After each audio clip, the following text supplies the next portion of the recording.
lot of shows that I have been watching this past year. Well, the past 4 months, I'm going to say. So I kind of wanted to jump on here and just kind of go through the shows that I've been watching lately, and just sort of discuss my thoughts on some of the shows that I have been watching lately. This is not many. It's not many of them, but I'm not including anime series here just because anime shows are its own category altogether, and I have watched quite a few different anime shows as well in the meantime. But I just wanted to sort of go into the TV series that I've been watching that are not anime related. So I thought that would be a nice way to get into the April episode of The Many Thoughts I Have. I want to kind of start off with something that I was watching when I had a Netflix subscription. I no longer have Netflix, unfortunately.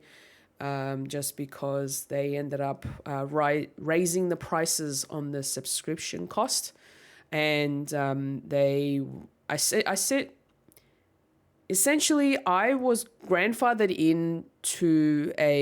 I was on a subscription that was kind of grandfathered in for the last, I'm going to say 12 months potentially, where it was the standard subscription for one device with no ads. And I was happy to pay what I was paying at the time for that subscription service. But then not too long ago, Netflix said that they were raising the prices. They were changing the format of the subscription tiers. And they mentioned that I would be dropped down to a cheaper tier, but that would essentially mean I would be watching Netflix with ads. And that upset me quite a bit. And I decided that I was no longer going to subscribe to Netflix anymore because, there was no sort of middle ground for the costs of the tier that I was on. So it was either you go down and get the cheapest tier with ads, which was going to cost me $7.99 a month. Great value, sure, but for someone who has been paying, I started off paying like $10.99, then it went up to $11.99, and then it went up to $12.99 in like previous to the current new pricing. And I was happy to be paying $12.99 a month for no ads on one device, watch on one device. I was fine with that. It didn't bother me.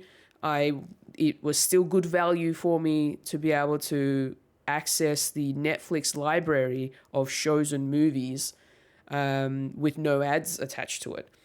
But when they said they were going to get rid of it and they were going to go from the ads tier, and if you wanted no ads, you would have to pay it. The jump between the no ads and the cheapest tier with ads to the next tier up, which has no ads, but you get to watch on two different devices at the same time, was huge. It was going to cost me $18.99 a month for no ads to be able to stream on two devices, just so that I can watch stuff on Netflix with no advertisement. And that upset me quite a bit. I didn't like that this is the format that Netflix was going with. There was no middle ground. They didn't like the idea of just sticking with here's a one device option on standard definition. No, they literally said you either get standard definition with ads or you jump up to high definition with no ads on two devices, no middle ground. And I get that this is all business and it must have been a thing where not many people were utilizing the tier that I was on, so they decided to abolish it completely. But it really upset me, and I didn't want to be paying $18.99 a month, considering that I was going to be the only one using this service. My parents don't use it. I now live in a separate home, and I know that Netflix does the whole you need to be in the same household to be able to use the service, to be able to use the one account. Essentially, you can't do kind of like a family share thing in different houses. And I wasn't going to go out of my way to pay for a subscription service and watch ads. No, thank you. I am good. So I canceled my Netflix subscription service. I know that was a long-winded way of mentioning that I no longer have Netflix, but I just wanted to mention that. That's my reasoning for not having Netflix anymore. There might be a time where, there might be a show or a movie that I really want to watch. I might subscribe for 1 month, do my binge watching for that month, and then cancel immediately after. But yeah, I'm not on Netflix anymore. But when I was on Netflix earlier in the year, I did start watching Squid Game. Now, for a lot of you who do know me, that's not really a show that I would gravitate towards normally. But when the big hype for season 2 was a thing, and it was like everybody was getting really excited about season 2 coming out, and that season 3 was also being filmed at the same time, I thought, you know what? Let me just see what this show's about. I knew what I was getting myself into in terms of how violent it is. I know how violent the show is, and I know that it is a Korean drama show. But it got so popularized in the Western sort of entertainment industry that everybody around the world was watching this show, and they loved it so much. So I just thought, you know what, let me just give it a go and see what I think. I'm not opposed to watching shows that are in different languages. I've watched K-dramas. I've watched, Japanese movies and shows before. I've watched a lot of rom-com sort of Korean shows that were really fun to watch. I really did enjoy them, and a lot of them I've watched on Netflix as well. But Squid Game was just one of those ones that I knew what to expect from it, but I didn't know how far it was going, but it just intrigued my interest because of how popular it got just around the world. And everybody kept talking about it. Even my friends, my co-hosts on a podcast called Fred, they love the show as well. And then, everybody else that I keep coming across mentioned that they've watched Squid Game and they're loving it. And I'm like, man, I think I really need to check this show out. So I ended up watching, I think, the first 3 episodes. And granted, I wasn't expecting the episodes to go for so long, which I should have, because the other Korean shows that I have watched in the past, they're all roughly between 50 minutes to an hour long per episode anyway. I don't know why I thought that Squid Game would be any different. But I ended up watching, I think, like the first 2 or 3 episodes of Squid Game. And every time I watched an episode, I needed a palate cleanser after it because it was so intense, so gory and violent that I felt uneasy after watching each episode. And so because of that, I needed a palate cleanser show after the fact, or an anime that was lighthearted, that was going to just wipe my conscience clean, essentially, after watching Squid Game. So I've watched like the first 3 episodes. Now, I haven't gotten around to finishing the rest of season 1 of Squid Game to be able to catch up to season 2. I don't know whether I will go back to it, is kind of where my thought process is, just because I've seen I've seen what the story has started off to be. I'm curious to know where the story goes. I'm just not sure how curious I am to find out and finish it off. I think that one for me is going to be one of those, I need to be in a good frame of mind to be able to watch that show, I think, is kind of where I'm going with this in terms of my thought process for Squid Game. It is a very violent show. And I'm just not used to that amount of violence in a show that I watch. All right, yes, I have watched Supernatural in the past, and I've watched every single season, every single episode. I liked Supernatural. Supernatural started off being very, very dark, violent, but it had some good humor in it. It got a little bit lighthearted a little bit further down the track in its seasons. But there was a good story there to keep me going. Plus Jared and Jensen, hello. But I don't think Supernatural was as bad in terms of its violence and its darkness and its intensity compared to what Squid Game is. Squid Game is on another level. It is insane. And I appreciate what they're doing with the show. It is definitely a very unique story being told here that I would have never expected myself. And again, I say, I am still curious about where this story goes and why the person who organizes the Squid Games is doing it. I don't know if it's because they want to do it for their own entertainment, which is really sick, or if it's their way of eradicating all of the evil, quote unquote, out of the world or out of their part of the world, maybe. I don't know. I'm not sure that I'm that curious to find out, though. Maybe I just need a season recap and be like, here's what happened in season 1. I watched that.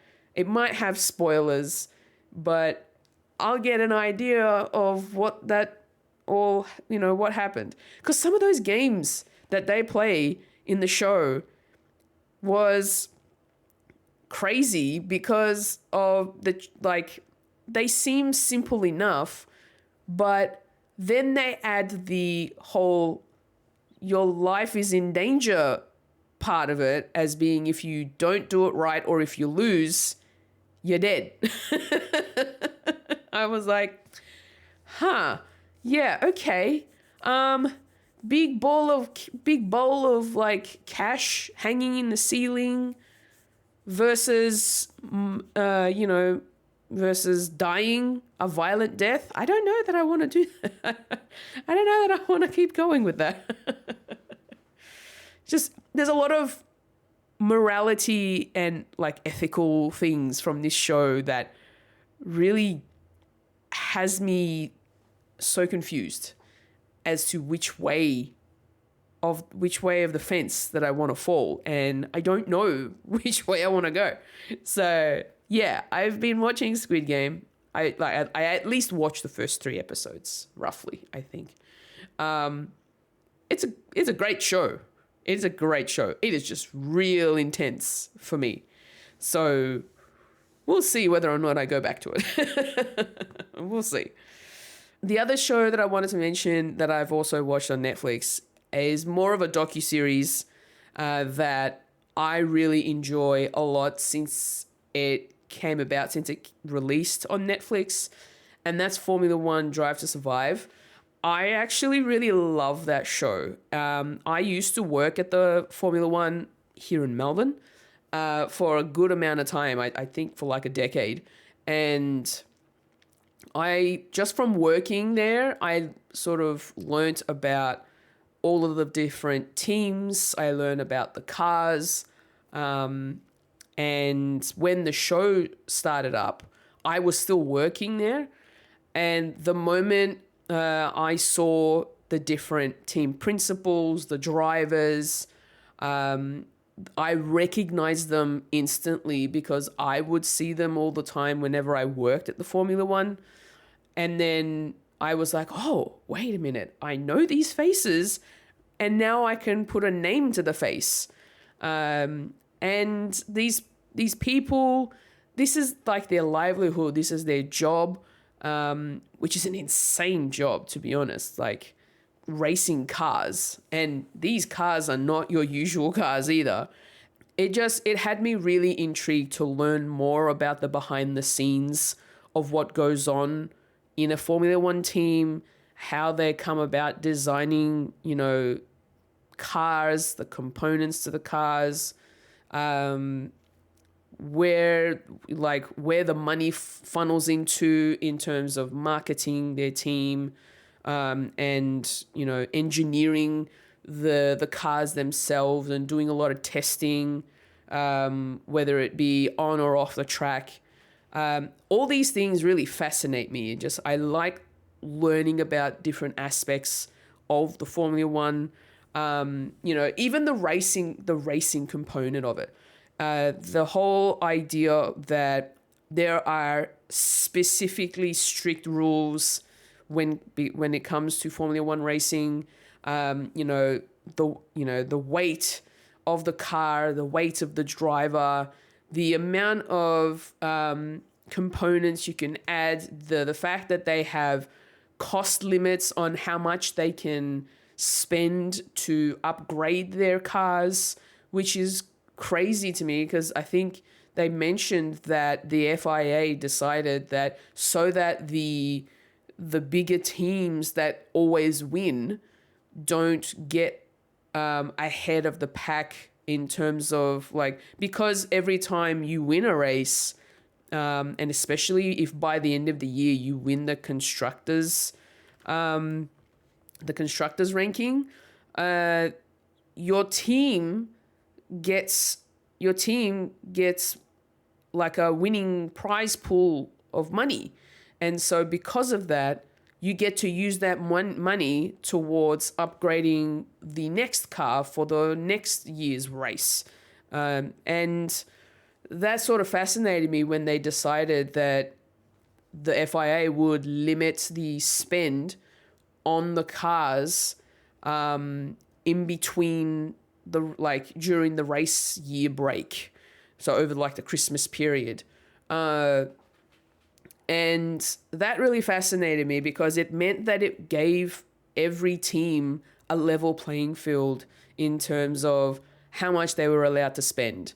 So it meant that the teams that were, winning all the time, like Mercedes and Red Bull and Ferrari, those big three, meant that they weren't allowed to spend more than what they were allowed to spend on the cars they were designing.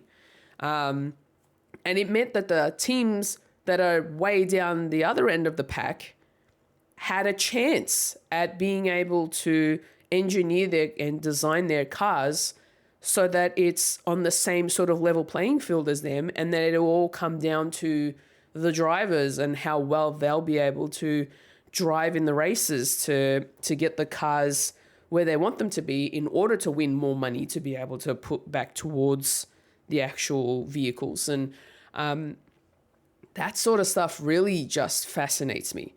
And so Formula One Drive to Survive is definitely one that I always pay attention to every year.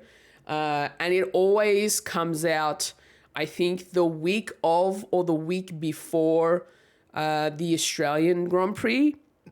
And I think the reason for that is because originally the Australian Grand Prix, the Melbourne Grand Prix, used to be the first race of the year, but now it's no longer Melbourne, because I think Melbourne is now either the third or the fourth race of the year, or like there's like two or three other races that happen before they come down to Australia to do the Australian Grand Prix.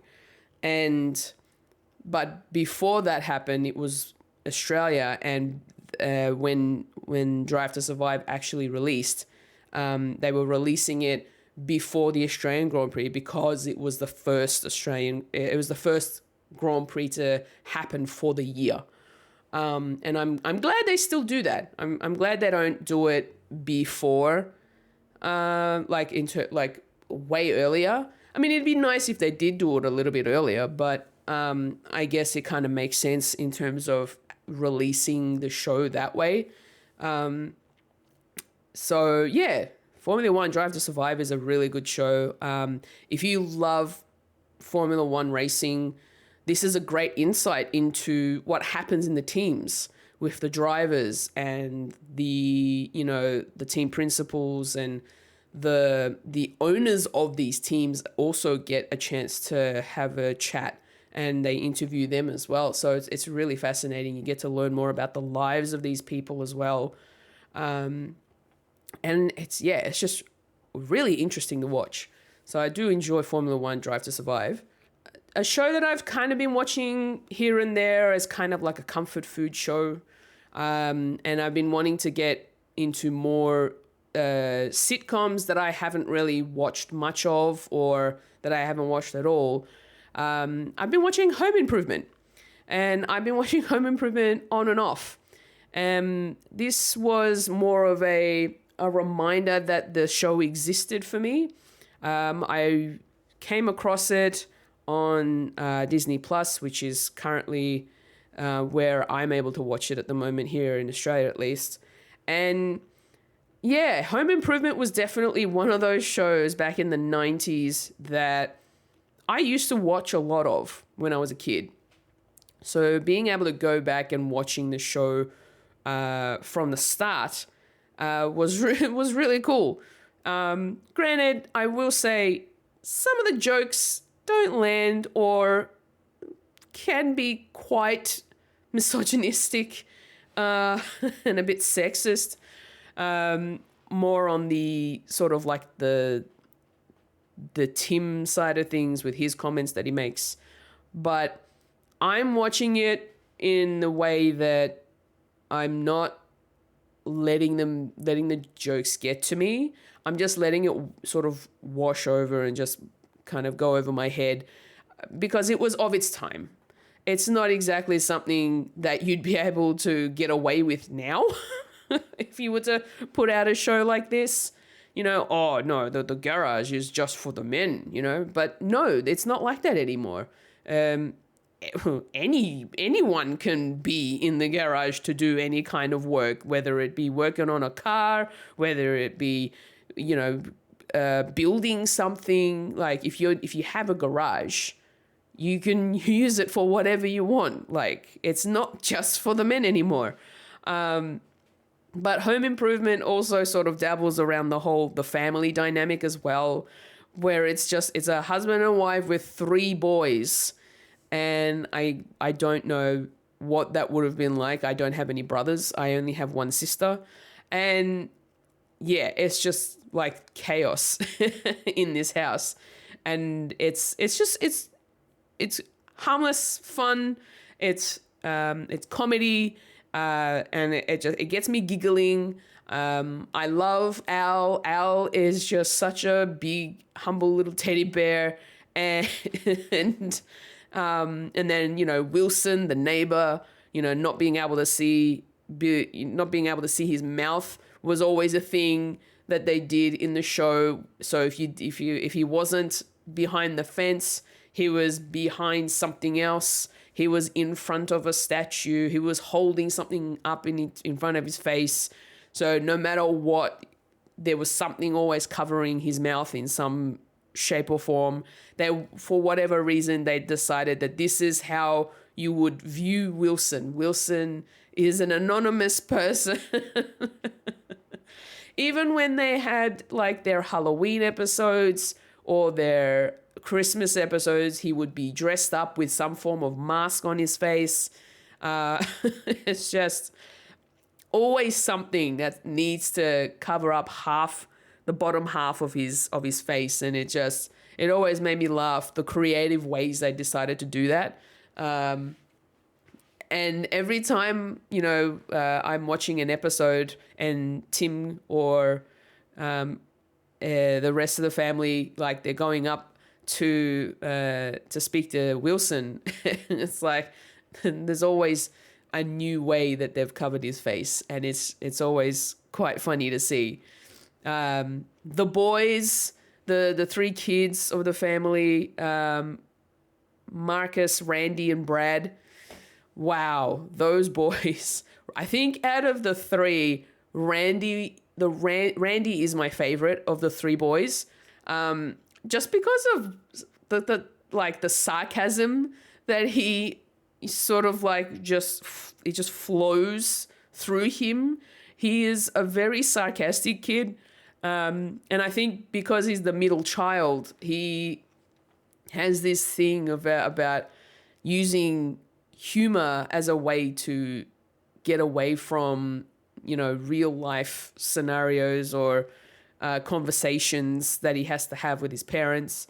And it's always funny to see him sort of just be very, very sarcastic with his tone. But I think the one episode that really broke me was an episode that happened in season 5, I think.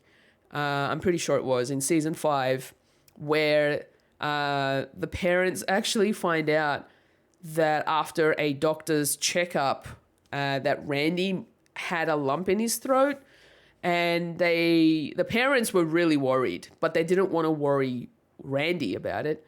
And by the end of the episode, I was in tears because Randy was scared about his health, that the possibility that it might have been cancer. But, by the end of the episode, they all find out that it's fine. It's just, it's just a thyroid problem that he's going to have to take a tablet for the rest of his life.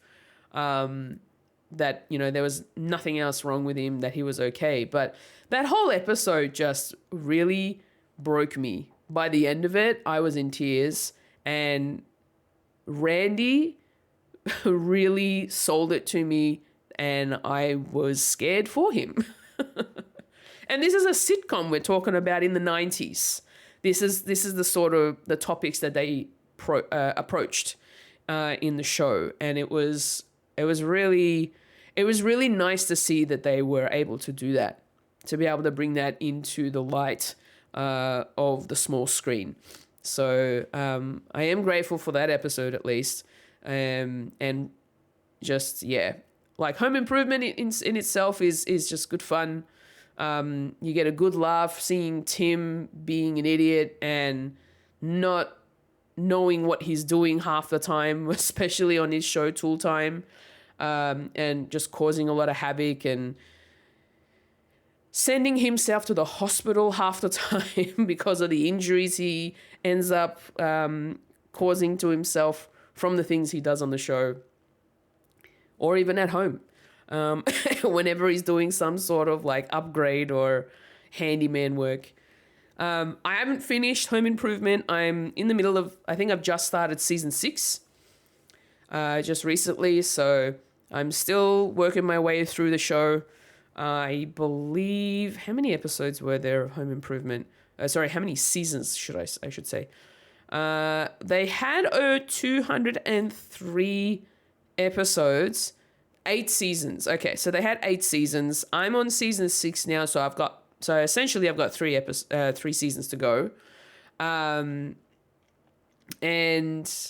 yeah, it's just good fun. I'm enjoying it for what it is. And yeah, it's just comedy goodness. Another show that I've kind of been watching on and off, mostly for my podcast with my friends, a podcast called Fred, I've been watching Doctor Who a lot more, especially more so the 2005 to 2022 era of Doctor Who. So the New Who, the first reboot of New Who, not the current reboot of New Who with Ncuti Gatwa. Kind of been watching the original New Who. This is weird to kind of figure out which ones. It's New Who and then a New Who. I ended up watching through all of the 2005 to 2022 block of Doctor Who shows when it was first kind of was releasing originally. I wasn't originally a Doctor Who fan until sort of more recent years. And I really enjoy the family aspect of this particular show. It's always been catered to families, to kids.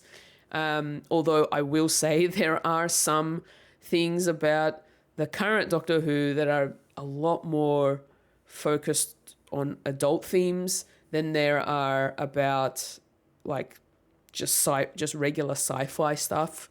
And I appreciate it for that as well. But the original reboot of Doctor Who was a really great era for me to get into it. I've never watched the original, like, old Doctor Who series back in the day. But apparently it was, definitely a show of its time. And a lot of people really do still enjoy it. I kind of wish I was more interested in wanting to go back and watch those episodes of Doctor Who as well. But I know that watching it with a modern, sort of with a modern brain, it may not sort of work well, but I don't know. Maybe it will. I might have to speak to my the resident Doctor Who fan, major big fan from my other podcast, on a podcast called Fred, Michael. Might have to speak to him because he's a huge Doctor Who fan. He's watched all of the episodes and, he's delved into the Doctor Who universe a lot deeper than what I will ever do. So, but yeah, I've been watching the original reboot of Doctor Who sort of here and there. We've been watching it as more of like a filler for our popcorn culture segment where we pick a topic to talk about. And usually when we talk about topics in popcorn culture, it's usually a review on an episode of a show that we've been watching recently or a movie we've seen that recently got released. So Doctor Who has been our filler because Kendall, who is the producer and the hostess with the mostess on our podcast called Fred Show, she's more new to Doctor Who than I am. So she's only just recently in the last few years gotten into Doctor Who. So Michael's kind of been guiding her through the Doctor Who universe, and they've been sort of, especially on days that I can't make it either, they've kind of been discussing episodes of that block of Doctor Who episodes, just as a kind of like a filler thing until the next show that we're going to be discussing sort of releases. But it's been really nice to sort of dive back into the new Doctor Who, for me at least, to give myself a reminder of what it was like to go through it and watch it again, because I've only watched through it once, and so watching it through a second time has been interesting.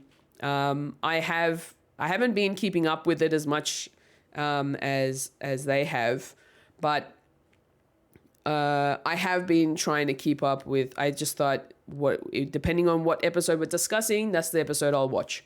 So I've just kind of been keeping up in that respect, and then we just discuss it on the show, and it's been really refreshing to be able to go back and revisit the different doctors of the time. So I did enjoy. I do enjoy watching that. It's still a thing at the moment where we just sort of go back and forth between new shows and Doctor Who. And speaking of new shows, new Doctor Who, the Ncuti Gatwa era of Doctor Who, which is currently for us here in Australia being released and aired on Disney Plus, but exclusively on BBC over in the UK. The new era of Doctor Who, that the recent season just started. I think season 2 just started, and we just recently watched episode 3 of the new Who, and it was a really fascinating one because it was very obviously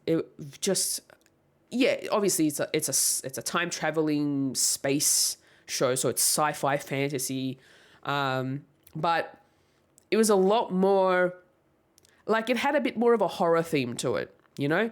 Like, this recent episode was about it's the creature of the episode, and this particular creature is a creature that nobody can see, but they think they see it, you know, but it's attached to the back of someone.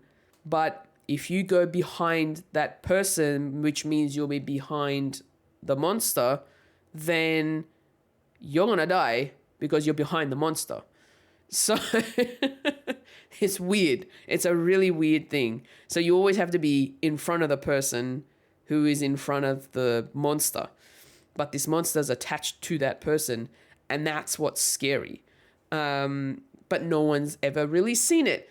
But then in this particular episode, the Doctor realizes that the Doctor has actually seen this particular monster before in a different iteration of himself or of themselves, and they realize that during the David Tennant era of Doctor Who, they were at the same planet in a different time, and the place that they had originally visited looked a lot different back then to what it is now in this particular episode.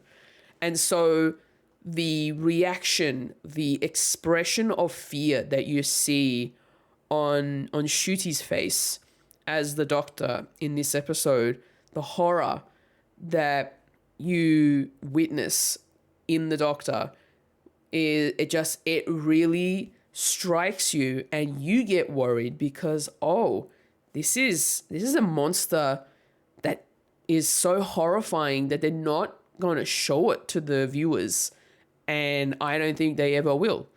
And so, and that kind of, it freaks you out because you're like, what kind of monster would be that terrifying that they wouldn't want to show you, you know?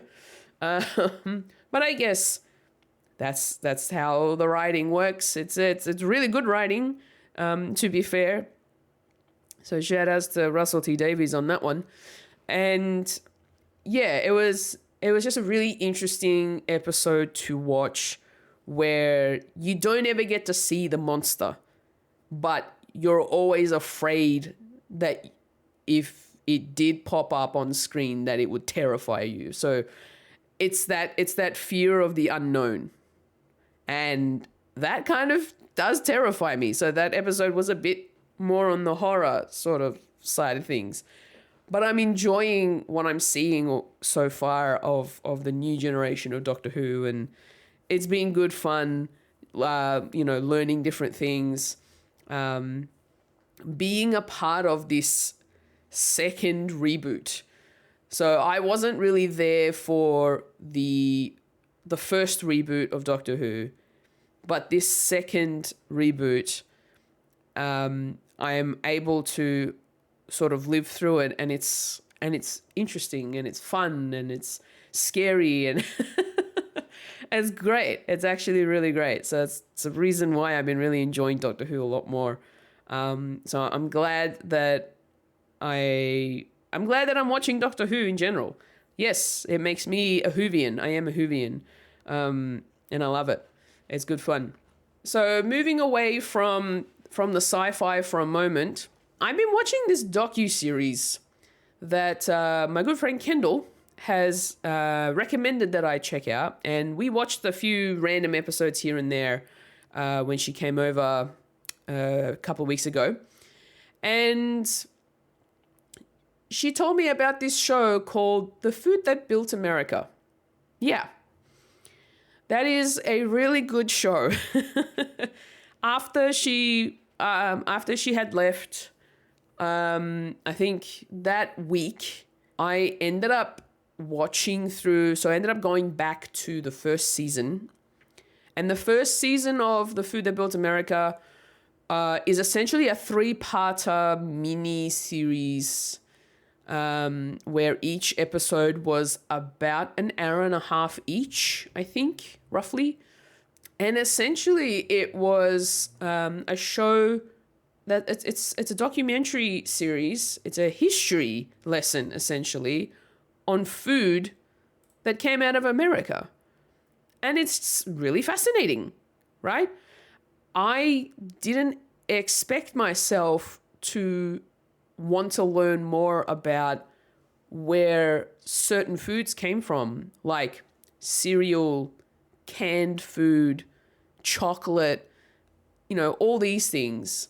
And I guess for me, when I'm watching a documentary of any kind, I actually like the idea of learning about food more than anything else, it seems.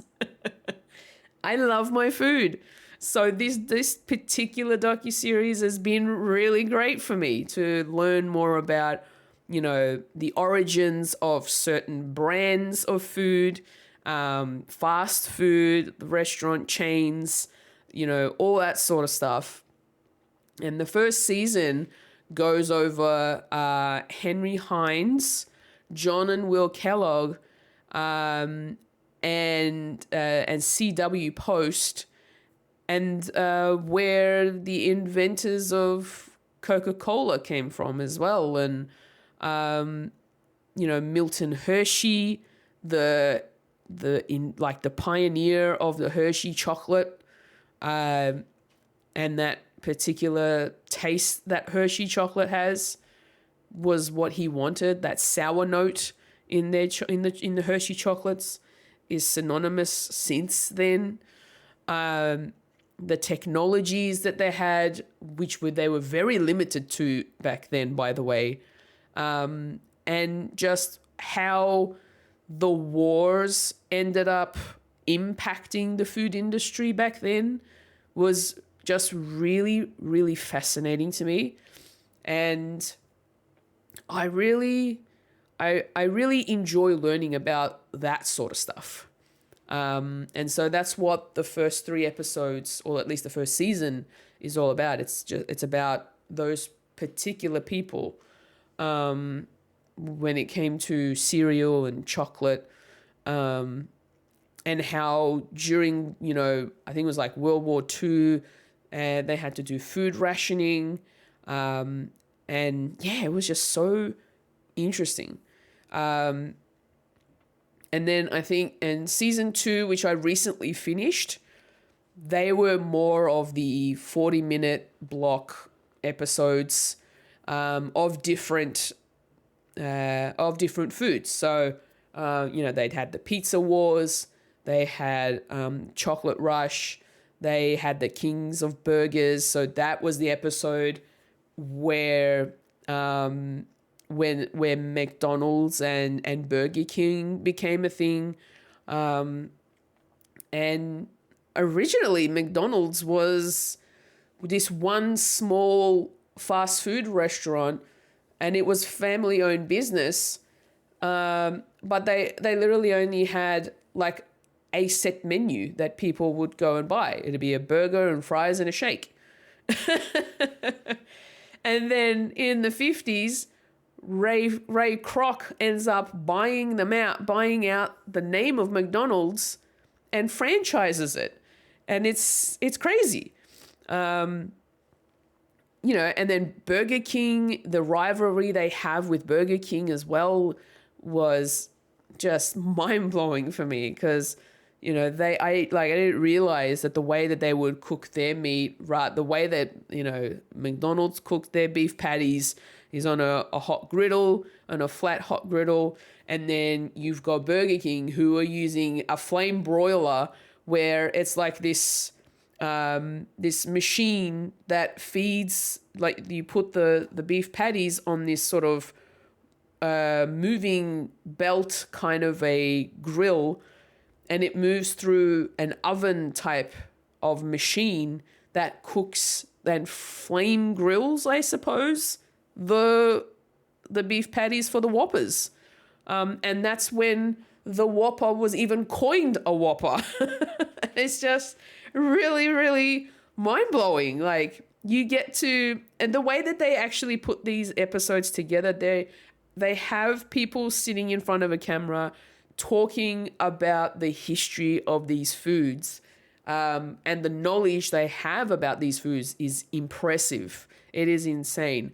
The main, I won't say he's the host of the show, but he is in every single episode.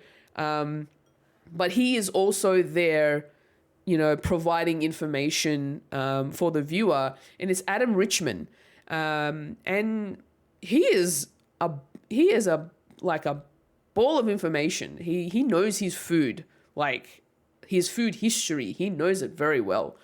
And I kind of like that format, but so that it doesn't get so boring, they also intersplice reenactments of what would have happened back in the day.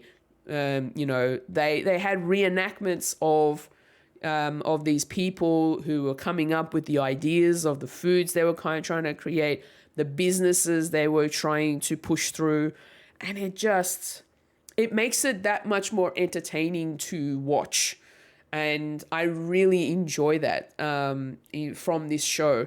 Now, I don't know where it's airing over in the States. I believe it's on the History Channel. I'm not 100% sure. Potentially on the History Channel's YouTube channel, maybe. I'm not 100% sure. You'll definitely have to look into that if you are in America. But it is a really interesting show if you want to learn more about the origins of food. I didn't know. There were parts of there's an episode called Cola Wars. And it's essentially the war between Coca-Cola and Pepsi, and how the recipe came about, the fact that Pepsi wanted to be in that business too, but they wanted to call themselves the best cola. But then Coca-Cola was like, no, we're going to, copyright the word cola so that no one else can use it, or they have to pay us the rights for it. And it's such a fascinating story. And I love that about these particular, about these type of shows, where it teaches you something, but, it also entertains you as well at the same time. And it's really cool. So I would definitely highly recommend going out of your way to go check out, the food that built America, which for whatever reason is known as the food that built the world on the streaming service that I'm watching on. I don't know why. Maybe later seasons make it so that way, because a lot of these food companies, they're essentially, even though they started off in America, they've branched out to the rest of the world, and they're huge, like McDonald's and Cola and Pepsi and all the different cookies and Campbell's soup and all that sort of stuff. And it's just mind-blowing. It's absolutely mind-blowing to me. Gum. They even have an episode about gum and how that became a thing. And it's so cool. I love that. And the fact that Pringles aren't technically chips, like... That was definitely something I learnt recently when the episode about there's a couple of episodes about chips in season 2, But the later episode about chips where it brings, I think it's like Lay's and Fritos. And then another business started making their own version of a chip, which is the Pringles, but they had to be engineered so that they're all, they're stackable, they won't break in the packaging, they're all symmetrical in their shapes. And the fact that scientists were the ones that created the Pringle, but they just created the shape of the Pringle, and the engineering process on how to make sure it doesn't break and make sure that they're all, symmetrical. They just didn't have flavor to them, so that then they had to get someone else in to then bring flavor to the Pringles. But then Lay's were like, hey, that's not a chip. You can't call that a chip because it's not its natural. It's not in its natural form when you actually slice up potatoes to make potato chips. So they had to ditch the word. They had to ditch the potato chip labeling on the Pringles, and they just called them Pringles. And they still sold, It's crazy. So that stuff blows my mind, and I love it. I love it so much. Go check out the the Food That Builds America. It is really good. Very good learning process. This is how I wish history classes back in high school were this entertaining. I would 100% have been paying attention a lot more if that was the case. Okay, so I've only recently started watching The Last of Us within the last, I think, couple of weeks. I think maybe 2 or 3 weeks. I've been watching the first season of The Last of Us HBO show. And I didn't know that I was going to like it. I didn't know whether I was going to like it or not. I ended up watching the part one playthrough of the game before I started watching the first season of The Last of Us show, and I'm glad I did because it sort of gave me a better understanding about what the game's story was going to be about. So when I actually got into watching the HBO show, I knew what to expect, essentially. I wasn't going to be caught off guard, with jump scares and whatever. So I'm kind of glad in the sense that I managed to at least watch the part one playthrough of the game and then went into season 1. I'm actually enjoying it. I enjoy the story. It is a very dark story. I'm not sure after watching the playthrough. There's no way in hell I'm gonna end up playing the game.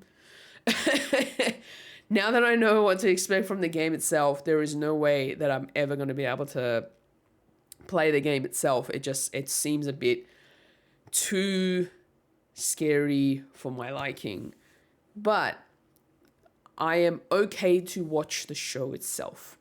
The show season 1 was actually really good. They told the story really well, and it was very close to the game itself, the part 1 game. So I appreciate that they sort of had Neil Druckmann there on the team to make sure that the story was flowing the same way that it did in the game itself. Because a lot of people, especially gamers, they talk about how well the story is in part 1. And so, it's really cool the way that they've brought the story to life through the show itself. It's definitely not for the faint of heart, I will say. I am not the type of person to go out of my way to watch something that's about a post-apocalyptic sort of world. Zombies or clickers or infected or whatever you want to call them. Not my type of genre, to say the least. I don't go out of my way to watch horror shows, or I don't go out of my way to play horror themed games. But I will appreciate a good story when I see one, and this particular story is really good. So, huge shout out to the team of The Last of Us. Now, I have now finally sort of caught up. I am in season 2 now. At the time of recording, it is the day for episode 3 of season 2 that's just been released. I haven't watched it yet, but I probably will after I have recorded the episode. And I'm going into season 2 blind. Season 2 is essentially part 2 of the game, and I haven't watched the playthrough of the game of part 2. So I am essentially going into part 2 blind. It's interesting because I knew what to expect with a certain moment that happened in episode 2 of season 2. I just didn't realize how soon it was going to be. I thought it was going to be a lot later. But then when it ended up happening in episode 2, I was like, oh, gee, that was quick. I guess there was a time jump between part 1 and part 2 in the game. So it kind of makes sense that it would happen then, I suppose. But yeah, I have no idea what to expect from here on out. And I don't know what I'm going to do with myself. I don't know whether to watch the playthrough of the game after I have watched season 2. I'm still thinking about it. I probably will. Just to see where it goes. Because I know that the show itself is going to actually continue on for at least a few more seasons after season 2. And if they're going to be like extending it out that far, I want to at least see where it goes.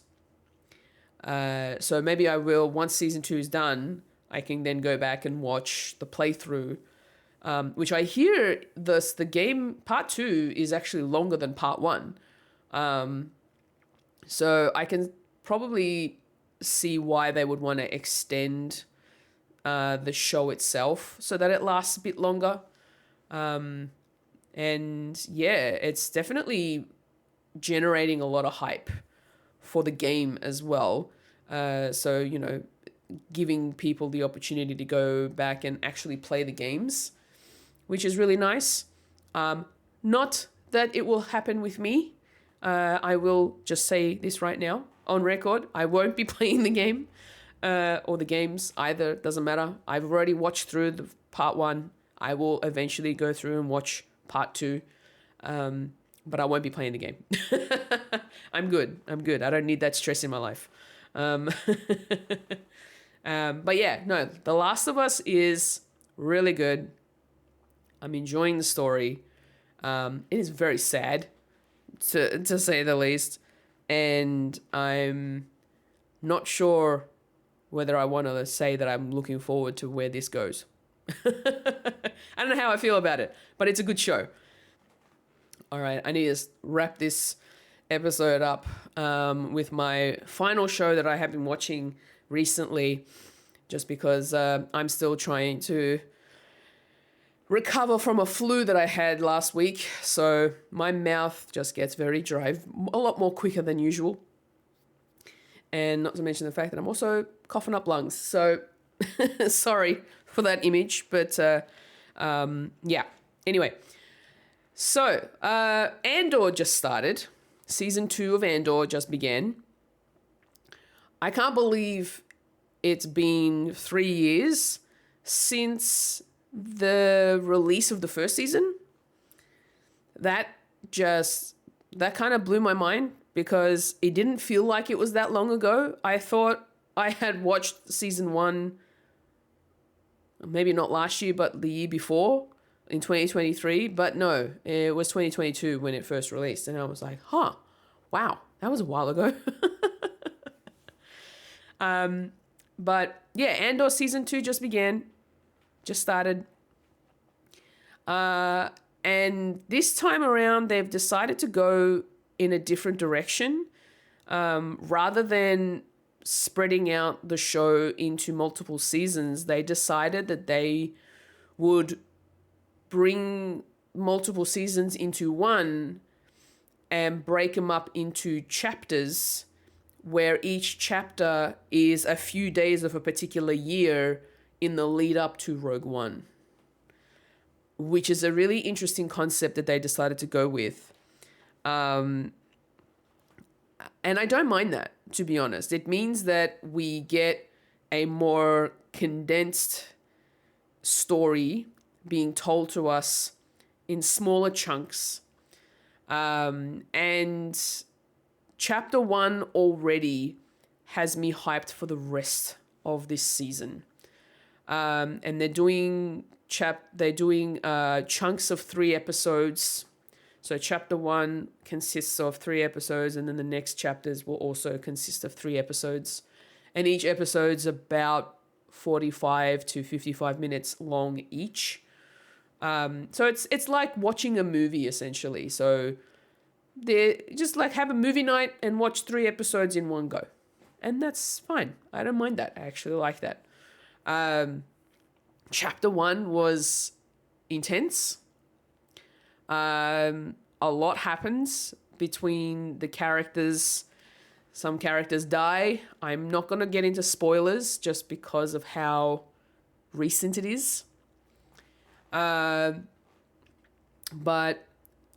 so far, I'm really enjoying what I've seen. I loved that they showed us what a traditional Star Wars wedding would look like in a more sort of in the traditional quote unquote sense, I suppose. We haven't really seen weddings like that in Star Wars in general. So this is the first time we get to see a wedding of some sort in the Star Wars universe. And it was really fascinating. The way that they, made it so that it's like it's a multiple day celebration. There's like rituals that they go and follow. And yes, it does involve Mon Mothma. That's as much as I'll say. But the other thing I will mention, at the end of episode 3, stuff happens. It's hard not to mention spoilers, but all I want to mention here is because it's a wedding, there's obviously going to be some partying happening, and there's going to be music. And music and dancing, of course, they go hand in hand. And the music that we hear at the end of episode 3 is absolutely awesome. I love it. It is a track from season 1 that they have remixed and they have put into this scenario, but the music then sort of envelops the end of the chapter. So it's not just about the wedding anymore. It is about all the other characters that we've seen throughout these 3 episodes.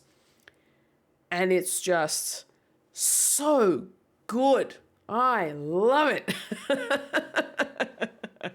It is the type of EDM music that I would go out of my way to listen to. And it is just the best. Just makes you dance, makes you want to dance all night, not think about anything and not care about anything and just let go. And it's so good. Oh my gosh. But in the context of what's happening in the episode, and especially in that moment, oh man, it's so hard to sort of tiptoe around the spoilers, but it's a little depressing in that sort of moment to see what's happening. Yeah. Andor, my gosh. They have really started off season 2 strong. Absolutely strong.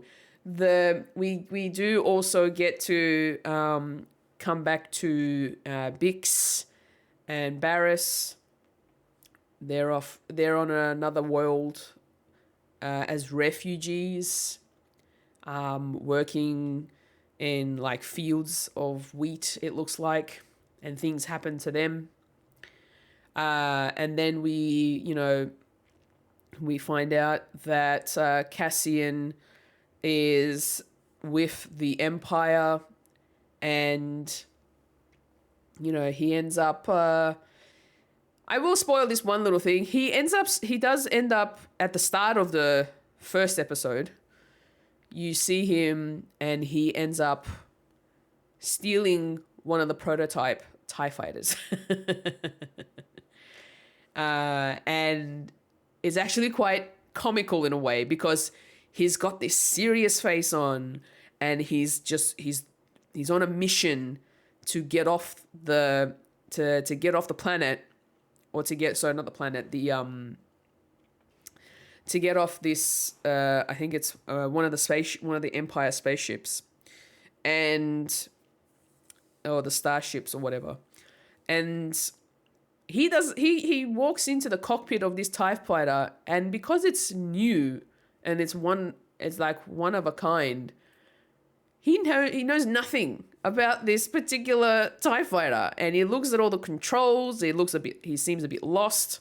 He's not sure, but he starts pushing buttons and flicking switches, and he looks like he's confident, and we as the audience think, oh yeah, he's got this. And then he ends up putting the TIE fighter into reverse and goes backwards and crashes into like the side of the walls of the inside of this particular room, which obviously, yes, it does draw attention, and there's troopers that end up coming out. And so he needs to find a way on how to control this thing to get it out of the ship so that he can fly and go after Bix. That opening kind of sequence for the first episode was hilarious, because he's there and you can see it in his face. Like Cassian's trying so hard to maneuver this TIE fighter the best that he can, that he knows, to get it out of there.